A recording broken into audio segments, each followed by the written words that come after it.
আমার প্রিয় বন্ধুরা, দেখো আবার একটা রান্নার ভিডিও নিয়ে তোমাদের সামনে এসেছি।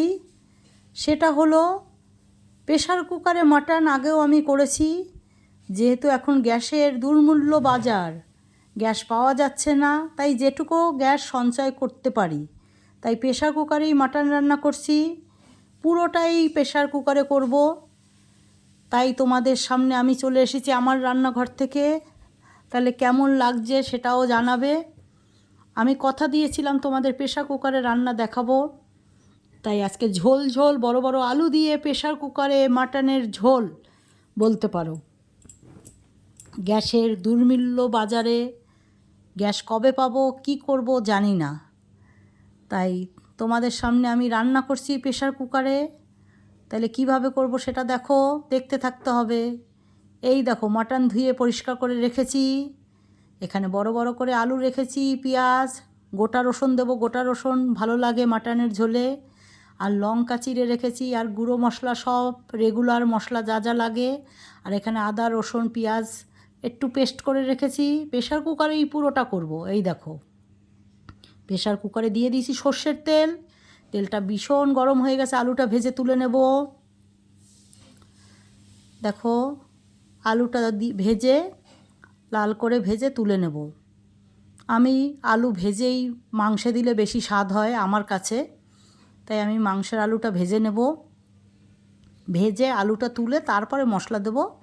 তেলটা ছিটকচ্ছে বলে একটু ঢাকা দিয়ে দিলাম প্রেশার কুকারের ঢাকনাটা। কম সময় দারুণ হয় প্রেশার কুকারের ভিতরে রান্না, যদি ঠিকঠাক করা যায়। দিয়ে দিয়েছি তেজপাতা। দেখো তেজপাতাটা গরম হয়ে গেছে, এবারে পেঁয়াজ কাঁচা লঙ্কা দিয়ে দিলাম। পেঁয়াজ কুচানো আর কাঁচা লঙ্কা চেরা দিয়ে একসঙ্গে একটু হালকা লাল করে ভেজে নেব।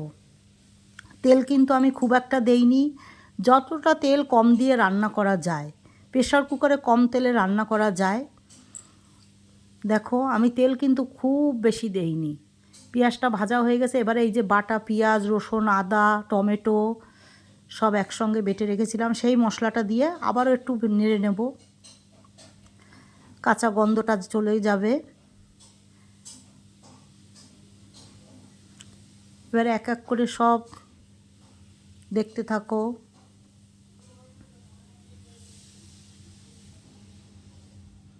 দেখো মাটনটা দিয়ে দিচ্ছি, ক্যামেরাটা একটু ঝাপসা হয়ে যাচ্ছে, সেটুকু তোমরা ঠিক করে দেখে নেবে।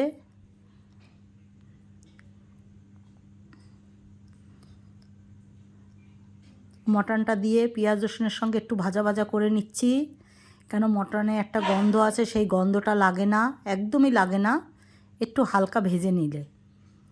মাটনটা ভেজে নিলাম, হালকা করে ভেজে নিয়েছি। এবারে এক এক করে সব মশলা দেবো। দেখো পরিমাণ মতন লবণ দিয়ে দিলাম,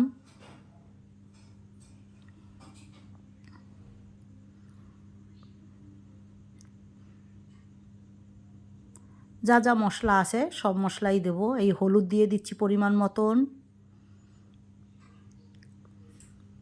এবারে দিয়ে দেবো লাল লঙ্কার গুঁড়ো, যেহেতু একটু ঝাল ঝাল করব, আমরা একটু ঝাল খেতে পছন্দ করি, তাই লাল লঙ্কার গুঁড়ো। মটনে একটু ঝাল না হলে ভালো লাগে না, তাই একটু ঝাল ঝাল মটন করব বলে একটু লঙ্কার গুঁড়োটা বেশিই দিচ্ছি। এই যে লঙ্কার গুঁড়ো। এবারে দিয়ে দিচ্ছি জিরের গুঁড়ো পরিমাণ মতন, অল্প জিরের গুঁড়ো, খুব একটা বেশি দেব না, কেন না দিলেও হয়, কিন্তু আমি একটু দেই হালকা, তাহলে টেস্টটা আরও ভালো বাড়ে মাটনের। এবারে দেখো একটু নেড়ে নিচ্ছি, তারপরে জল দিয়ে দিয়ে কষাবো। যত সুন্দর কষানো হবে তত সুন্দর খেতে।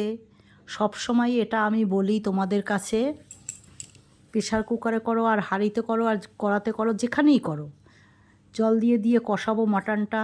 দেখো জল দিয়ে দিয়ে কষাচ্ছি। পুরো রেসিপিটা দেখার অনুরোধ রইল, আর ভালো লাগলে চ্যানেলটা অবশ্যই সাবস্ক্রাইব করে দেবে। আর ভিডিওটা দেখার আগে তোমরা লাইক শেয়ার কমেন্ট করে ভিডিওটা দেখবে, এটুকু তোমাদের কাছে আমি আশা করি। দিয়ে দিলাম বড় বড় আলু ভেজে রেখেছি, সেই আলুটাও দিয়ে দিলাম। এবারে নেড়ে নেবো আলুটাও একসঙ্গে। দেখো কত সুন্দর প্রেশার কুকারেই সব পুরোটা প্রেশার কুকারে আমি রান্না করছি, কড়াই লাগে না। যদি প্রেশার কুকারে জলের মাপটা বোঝা যায় তাহলে প্রেশার কুকারে সময়ও বাঁচে, গ্যাসও বাঁচানো যায়, অনেক গ্যাস বেঁচে যায়। যা গ্যাসের পরিস্থিতি এখন, কি হবে গ্যাসের জানি না, তাই আমিও বুক করেছি, এখনও পাইনি গ্যাস। এইভাবে করে তোমরাও করে নিতে পারো। যদি ভালো লাগে আমার রেসিপিটা, তোমরা এভাবে করে করো। যারা নূতন রান্না করছে তারাও এভাবে করে চেষ্টা করতে পারো। এই দেখো আমি একটু জল দিয়ে দিলাম, কেন গরম জল, এটা কিন্তু গরম জল। আমি সবসময় প্রেশার কুকারে মাংস রান্না করলে গরম জলটাই ব্যবহার করি। গরম জলে স্বাদটা ভীষণ বাড়ে, তোমরাও করে দেখবে।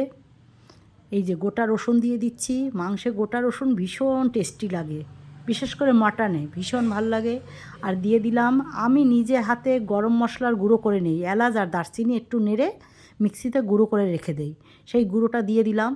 দিয়ে এবারে প্রেশার কুকারটা ঢেকে 5টা সিটি দেব। 5টা সিটি দেব, দারুণ সুন্দর নরম হবে। সেটা নামিয়েও তোমাদের দেখাবো, একদম নরম, তোমাদের খাওয়াতে পারছি না। তাই তোমরা যদি আমার রেসিপিটা ফলো করে রান্না করে জানাও কেমন হয়, দেখো তোমরাও করে দেখতে পারো। এই যে আমি দেখো ছিটিটা পড়ে গেছে। এবারে আমি মাংসটা দেখেছো ঝোল ঝোল, দেখো আমি তেল কিন্তু খুব একটা ব্যবহার করিনি, যেহেতু একটু চর্বি ছিল তেল এমনি বেরিয়ে গেছে। মাটনে বেশি একটা তেল দিয়ে আমি মাটন রান্না করি না। এই দেখো পুরো ঢেলেই দেখাচ্ছি তোমাদের, পুরো মাংসটা আমি ঢেলেই দেখাচ্ছি। দেখো ঝোল ঝোল মাটন, আর ভাত হলে আর কি লাগে বলো, আর কিছু লাগে? দুপুরটা জমে যায়, দুপুর হোক, রাত হোক, বিকাল হোক, যখনই খাও এই রকম একটা মাটনের ঝোল হলে আর কিচ্ছু লাগে না। অনেক দিন বাদেই আমি মাটনের ঝোল করছি, যেহেতু আমাদের বারণ, আমরা খুব একটা মাটন খাই না, তাও মাঝে সাঝে একটু খেতে ইচ্ছা করে তাই করেছি। তাই দেখো, ভালো লাগলে লাইক শেয়ার কমেন্ট